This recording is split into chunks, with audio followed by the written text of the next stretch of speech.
चिड़िया का बेटा कुकू और कौवे का बेटा जग्गू आपस में दोस्त थे। हर रोज की तरह आज फिर वो दोनों खेलने के लिए जा रहे थे। कुकू चलो थोड़ा आगे चलते हैं। फिर वो उड़ते उड़ते थोड़ा आगे नदी पर चले जाते हैं। चलो हम यहाँ छुपन छुपाई खेलते हैं। जग्गू पहले तुम छुपो और मैं तुम्हें ढूंढता हूँ। नहीं कुकू पहले तुम छुपो और मैं ढूंढूंगा।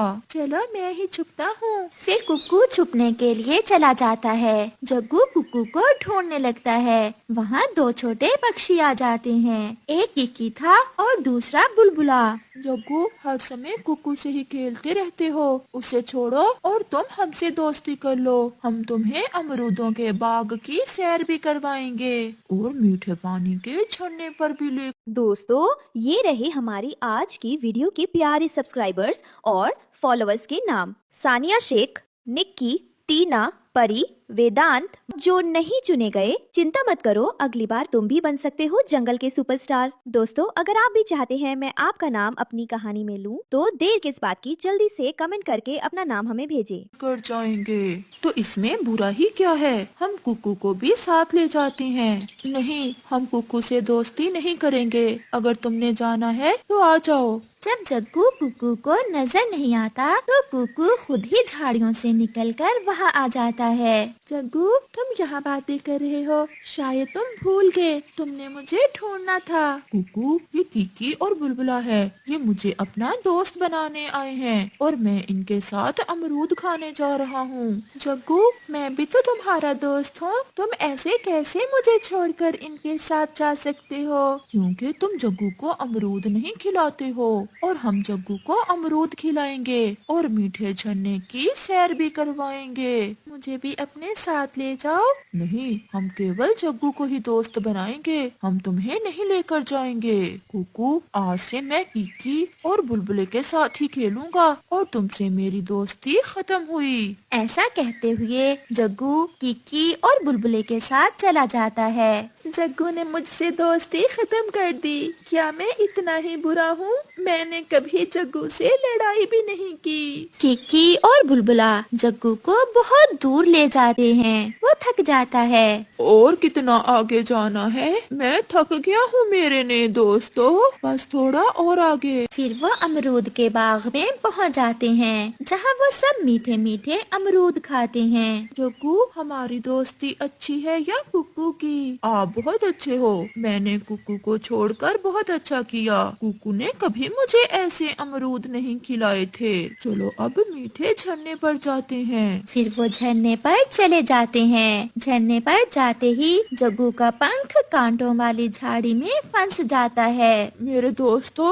मुझे बचाओ, मैं कांटों में फंस गया हूँ। नाना किक्की उन कांटों के पास न जाना, मेरी मम्मा बताती हैं कि ये कांटे बहुत खतरनाक हैं। कहीं ऐसा ना हो कि हम दोनों भी इन कांटों में फंस जाएं। मैंने आज ही आपसे दोस्ती की है, आप अपने दोस्त को छोड़कर ऐसे कैसे जा सकते हो? यार जग्गू तुम तो मरोगे ही, साथ में क्या हम भी मर जाएं? शाम हो जाती है और फिर किकी और बुलबुला जग्गू को कांटों में फंसा हुआ छोड़कर वहाँ से चले जाते हैं। जब अंधेरा होने तक भी जग्गू घर वापस नहीं आता तो जग्गू का पापा चिड़िया के घर जाता है। कुकू बेटा, सुबह जग्गू आपके साथ खेलने गया था, वो अभी तक घर वापस क्यों नहीं आया?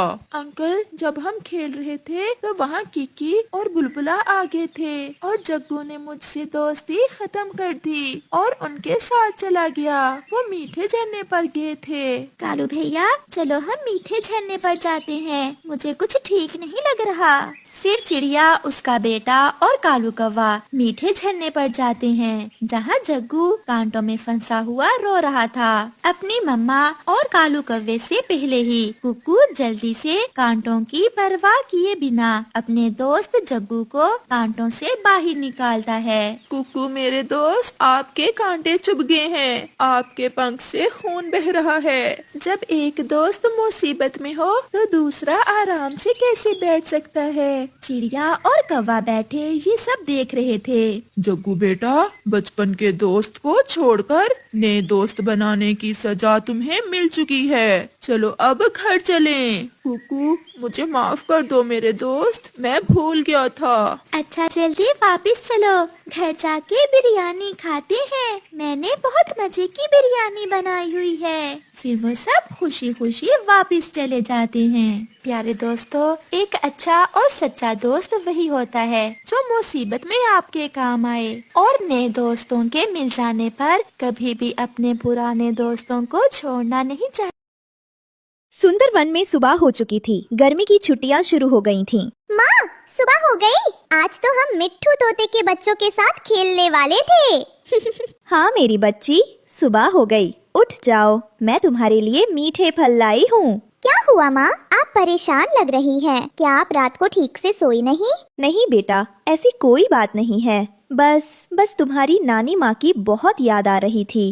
नानी माँ, आपने वादा किया था कि इस गर्मी की छुट्टियों में हम जरूर जाएंगे। गुड़िया की ये बात सुनकर रानो का दिल और भारी हो गया। वह अपनी बेटी को कैसे बताती कि जिस नानी से मिलने के लिए वह इतनी उत्साहित है, वह बहुत बीमार है। गुड़िया बेटा, मेरी बात ध्यान से सुनो। हम नानी माँ के घर जरूर जाएंगे। हम आज ही जाएंगे। सच माँ? आज ही? वाह, मैं अभी जाकर टुनटुनी और मिट्ठू को बताती हूँ। रुको बेटा, पहले मेरी पूरी बात सुनो। नानी माँ की तबीयत ठीक नहीं है। वह बहुत बीमार है। यह सुनते ही गुड़िया का हंसता हुआ चेहरा उतर गया। उसकी छोटी छोटी आँखों में आंसू भर गए। नानी माँ ठीक तो हो जाएंगी ना माँ? हाँ मेरी बच्ची, अब जल्दी से तैयार हो जाओ। हमें बहुत लंबा सफर तय करना है। रानो और गुड़िया के सफर की खबर सुनकर उनके सबसे अच्छे पड़ोसी मिट्ठू मियाँ का तोता परिवार उनसे मिलने घर के बाहर आए। रानो बहन, क्या यह सच है? तुम आज ही निकल रही हो, इतनी जल्दी में?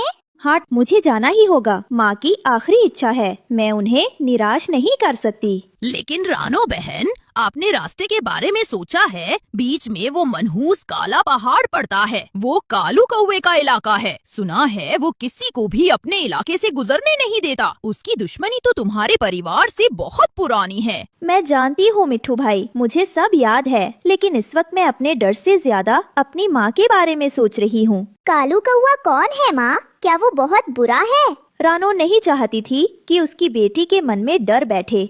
वो कुछ नहीं है बेटा, तुम इन बातों में मत पड़ो। हम बस अपनी नानी के पास जा रही हैं। बहन, इसमें थोड़े भुने हुए दाने और मीठे बेर हैं। रास्ते में गुड़िया को भूख लगेगी। अपना और गुड़िया का ध्यान रखना। हम ईश्वर से तुम्हारी सलामती की प्रार्थना करेंगे। रानो का दिल भर आया। उसने सबका धन्यवाद किया और अपनी बेटी गुड़िया को लेकर अनजाने सफर के लिए उड़ चली। सफर शुरू हो चुका था। रानो और गुड़िया आसमान में उड़ रहे थे। माँ, वो नीचे नदी कितनी चमक रही है। क्या हम थोड़ी देर वहाँ रुक सकते हैं? मुझे प्यास लगी है। हाँ बेटा, जरूर। हम उस बड़े से आम के पेड़ पर रुकेंगे। वहाँ थोड़ा आराम भी कर लेंगे और पानी भी पी लेंगे। वे एक नदी के किनारे आम के पेड़ पर उतरे। रानो ने गुड़िया को पानी पिलाया और पोटली से मीठे बेर निकाल कर दिए। माँ, नानी माँ का घर यहाँ से और कितना दूर है? अभी बहुत दूर है मेरी बच्ची। हमें आज रात किसी सुरक्षित पेड़ पर गुजारनी होगी। कल दोपहर तक शायद हम पहुँच जाएं, अगर सब ठीक रहा तो। क्या नानी माँ हमें देखकर बहुत खुश होंगी? बहुत खुश होंगी। वह तुम्हें देखकर अपनी सारी बीमारी भूल जाएंगी। चलो, सूरज ढलने से पहले हमें एक सुरक्षित जगह ढूंढनी है। थोड़ा आराम करने के बाद वे फिर से अपने सफर पर निकल पड़े। जैसे जैसे वे आगे बढ़ रहे थे, हरे भरे पेड़ कम हो रहे थे और सूखी पथरीली जमीन दिखाई देने लगी थी। रानो समझ गई थी कि वे काला पहाड़ के करीब पहुंच रहे हैं। ऊपर पहाड़ की चोटी पर बैठे दो कौवों ने उन्हें देख लिया था। उन्होंने तुरंत जाकर अपने सरदार कालू कौवे को खबर दी। सरदार, वो आ गई है अपनी बेटी के साथ। आ गई। आखिर आ ही गई मेरे चाल में। सालों से इस दिन का इंतजार कर रहा था मैं। आज उसे पता चलेगा कि अपने को खोने का दर्द क्या होता है। हाँ, आज हम अपना बदला पूरा करेंगे। इस रानो के परिवार ने हमें कभी न भरने वाला जख्म दिया है। लेकिन पिताजी, वो अपनी माँ से मिलने जा रही है। सुना है उसकी नानी बहुत बीमार है। चुप रहो, तुम अभी बच्चे हो। तुम नहीं जानते कि इन्होंने हमारे साथ क्या किया है। सालों पहले इसी पहाड़ पर एक भयंकर तूफान आया था। उस तूफान में तुम्हारा छोटा भाई मुझसे छूट गया था। मैंने मदद के लिए रानो के पिता को पुकारा था, जो उस वक्त पास से गुजर रहे थे, लेकिन उन्होंने मेरी मदद नहीं की। वे चाहते तो मेरे बच्चे को बचा सकते थे। उनकी वजह से मैंने अपना बेटा खोया है। लेकिन माँ बताती थी कि तूफान बहुत तेज था, शायद वे चाहकर भी कुछ नहीं कर पाए होंगे। बहाने थे सब। घमंड था उन्हें अपने अच्छे परिवार। आज मैं उस घमंड को तोड़ दूंगा। आज रानो से उसकी सबसे कीमती चीज छीनकर मैं अपना बदला पूरा करूंगा। जग्गू अपने पिता की आंखों में नफरत देखकर चुप हो गया। कालू ने अपने साथियों को इशारा किया और एक भयानक योजना बनाई। रानो अपनी पूरी ताकत से उड़ रही थी। अचानक चारों तरफ से काऊ काऊ की डरावनी आवाजें आने लगी। देखते ही देखते कालू कौवे का पूरा झुंड उनके सामने आ गया। सबसे आगे कालू कौवा खुद था।